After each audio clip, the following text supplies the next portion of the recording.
Let's talk about my pack and some of the things I carry in the field when I go to check cameras.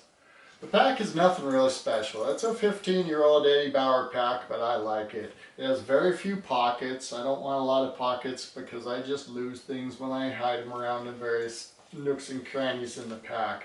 When selecting a pack though, make sure that it fits you and that the padding on the shoulder straps is adequate for the amount of weight you might want to carry. When you're in the store, load up the pack with some weight, put it on, and walk around the store with it for a while. If your shoulders get sore then, they're going to get sore in the field.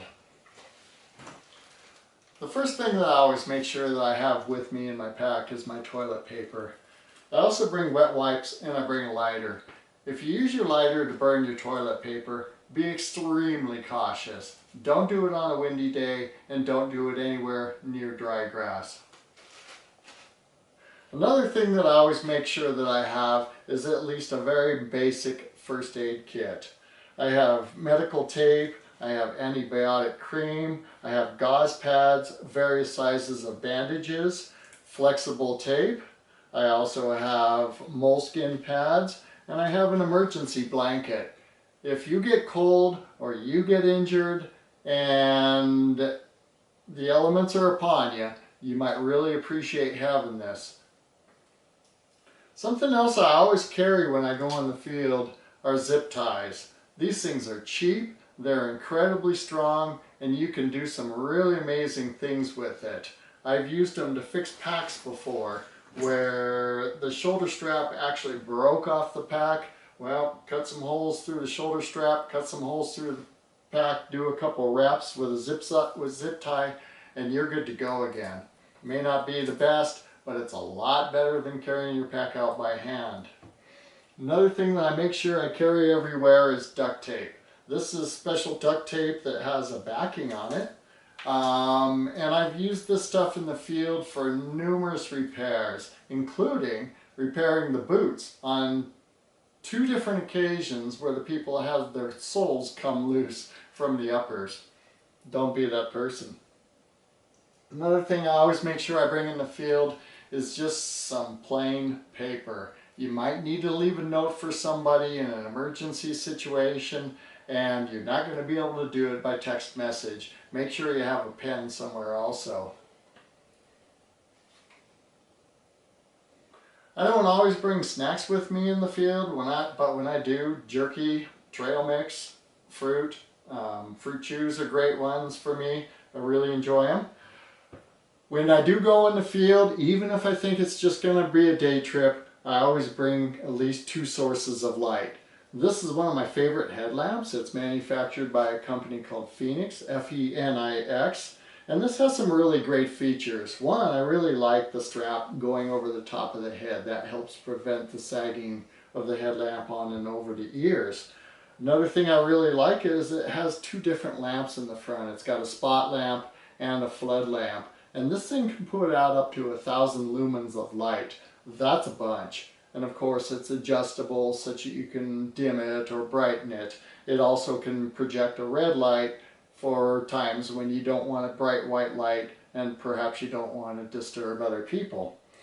One of the things I really like about this is it uses lithium-ion batteries. Lithium-ion batteries are rechargeable and they recharge extremely fast compared to the old nickel metal hydride batteries.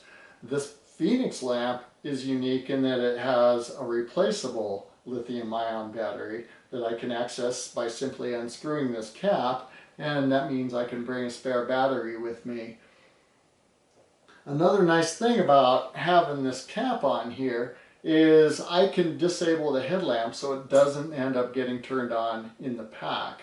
There's nothing worse than getting your headlamp out and finding out it's been on for the last 8 hours sitting in your pack. So I always unscrew the battery cap about a half, 3/4 of a turn and make sure the headlamp can't turn on then until I need to use it.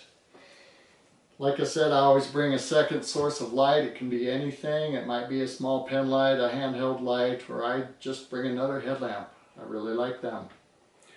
Another thing I bring pretty much everywhere I go is a multi-tool. This one is a Leatherman branded multi-tool and it can get a lot of work done. It's got a needle nose plier, it's got a wire cutter, of course it's got a knife, it's got various screwdriver tips, a file. You can get a lot of things done that you wouldn't get done if you didn't have this tool with you. It's easy to throw a rope in any pack, and you're going to find multiple uses for this. Rope is cheap. I like this accessory cord, one, because it just kind of looks really cool, and two, because it's incredibly strong for its size and for its weight. Another thing I need to bring is water, and we recommend bringing a gallon a day per person on hot days in the desert. Now, you may not always need this much water, and you may only be traveling a mile or so from your car to your camera, but make sure you have more than you think you need. My favorite vessel for carrying water is some sort of water bag. People routinely call these Camelbacks, which is a brand, but this one's actually a Nathan branded bag that came with a running pack that I have, but I tend to move it from pack to pack and it works great. Some of the things I look for when choosing a hydration bag is some sort of neoprene cover that covers the hose. There's a couple reasons for this, and that is hot and it's cold. And when you have hot weather, this kind of keeps it from getting extremely hot in the tube in the sun. And when it's cold weather, I've had these tubes freeze up to the extent that I couldn't even drink the water that's in the bag. And so the tube helps a little bit. Another thing that's really nice to have is some sort of valve in line in front of your bite valve. I can't tell you how many times I've taken a pack with this tube hanging out and just thrown it in the back of the car or something, and the bite valve gets squeezed open, and you find out that all your water has drained out into your car, or maybe next to the tree that you're sitting in when you're 4 miles from camp or from your car. So make sure you have this valve, and make sure you turn it off when you're not using it. Another thing about these bite valves is they tend to get peeled off when you walk through brush, and there's been a few occasions where I'm walking behind another hiker who has peeled off their bite valve, and I can see their hose dripping water away, and they don't even know that it's happening.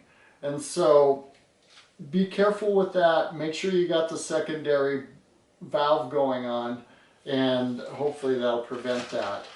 These bags can fail, and I've seen them split in the seams. We talked about the bite valve coming off and draining all your water out. So bring a backup source, and for that I always bring something that's hard, like a Nalgene bottle, that's not going to be susceptible to thorns, that's not going to have a bite valve that falls off, etc.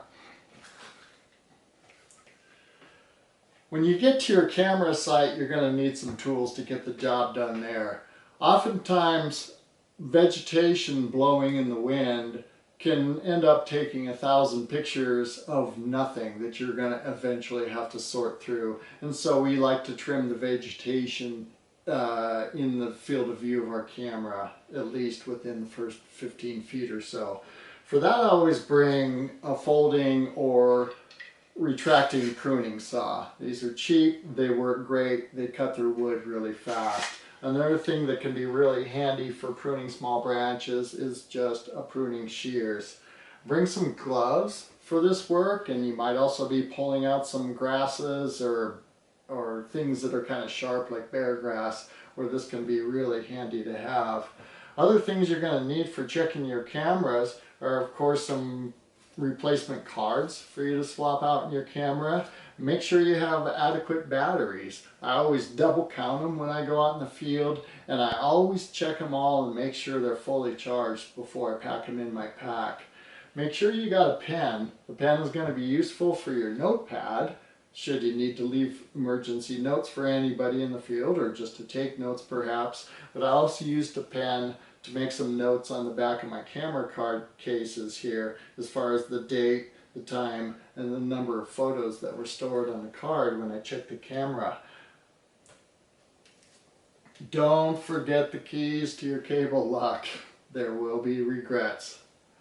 Another thing I carry is a little cheat sheet for my camera.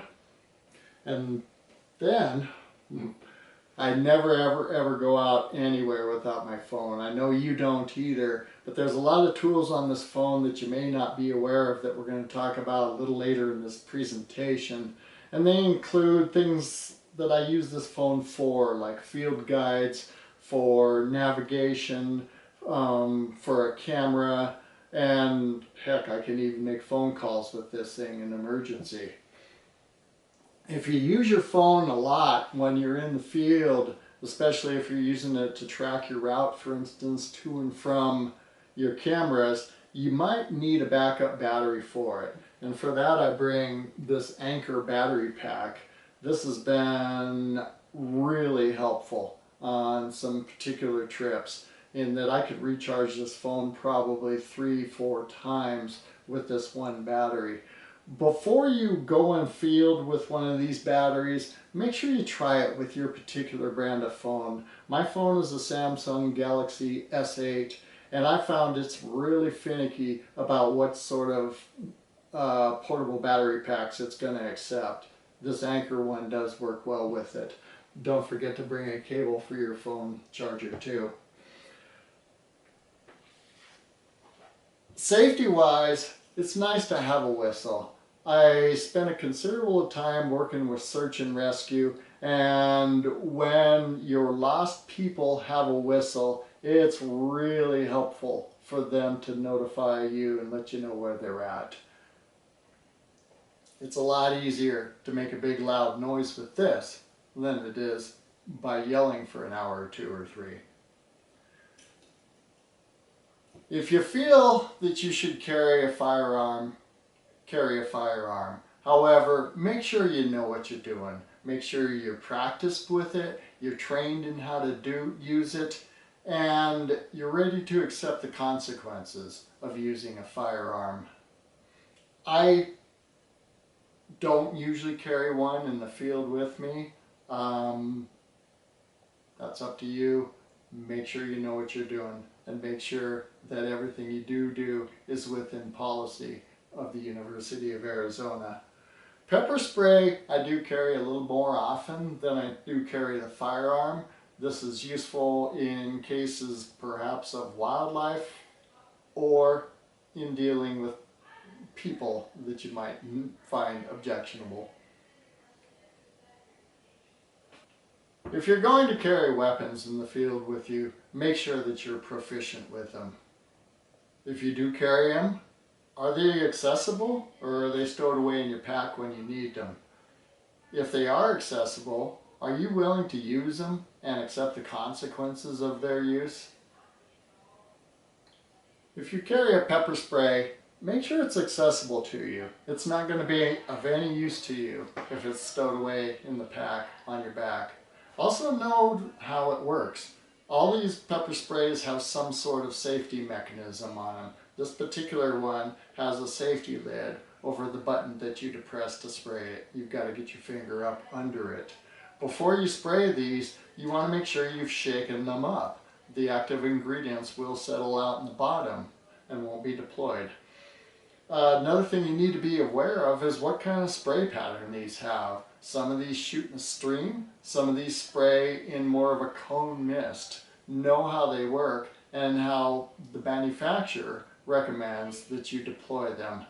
Be aware of the wind if you're going to use this. It's going to work just as well on you as it's going to be on an aggressive human or perhaps aggressive animal.